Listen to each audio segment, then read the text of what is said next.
অশোক তাপপ্রবাহের খবর জানাতে দিনাজপুর থেকে যুক্ত হচ্ছেন সহকর্মী বিপুল সরকার সানি।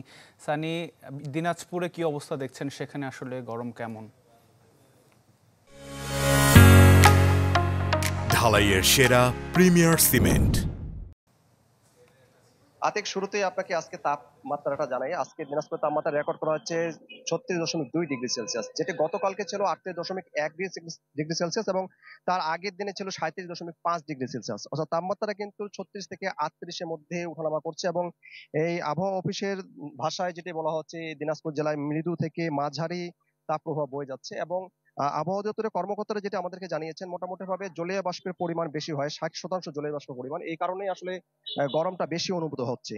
আর আপনি আরেকটা বিষয় জানেন যে দিনাজপুর যেহেতু একেবারে কৃষি প্রধান একটা এলাকা এবং দিনাজপুরে লিচুর ফলন হয়, এই তাপপ্রবাহের কারণে কিন্তু লিচুতে মারাত্মক ধরনের ক্ষতি হচ্ছে। মানুষের তো কষ্ট হচ্ছেই, আমরা বিভিন্ন লিচু বাগানে গিয়ে দেখেছি যে লিচু বাগানে লিচুর গুটিগুলো আসলে ঝরে যাচ্ছে এবং প্রয়োজনীয় যে উম, পরামর্শ দিয়েছেন কৃষি কর্মকর্তারা, সেই পরামর্শ অনুযায়ী কাজ করেও আসলে কোনো ধরনের উপকার তারা পাচ্ছে না। ফলে গত বছরে যে ধরনের লোকসান হয়েছিল এই তীব্র গরম এবং এই খরার কারণে, এবারও কিন্তু সেই ধরনের লোকসানের একটা আশঙ্কা করছেন কৃষকরা এবং তারা বলছেন যদি এই তাপপ্রবাহটা এইভাবে অব্যাহত থাকে তাহলে তাদেরকে গত বছরের মতো লোকসান করতে হয় এবং তারা মোটামুটি ভরা একটা এক সমস্যার মধ্যে পড়ে যাবেন। যদিও কৃষি কর্মকর্তারা বলছেন যে তাদেরকে কৃষকদেরকে মোটামুটি ভাবে সব ধরনের প্রয়োজনীয় যে পরামর্শগুলো, সেই পরামর্শগুলো দেওয়া হচ্ছে এবং এই পরামর্শ অনুযায়ী কাজ যদি করে তাহলে এই তাপপ্রবাহের মধ্যেও কিছুটা উপকৃত পাবেন কৃষকরা।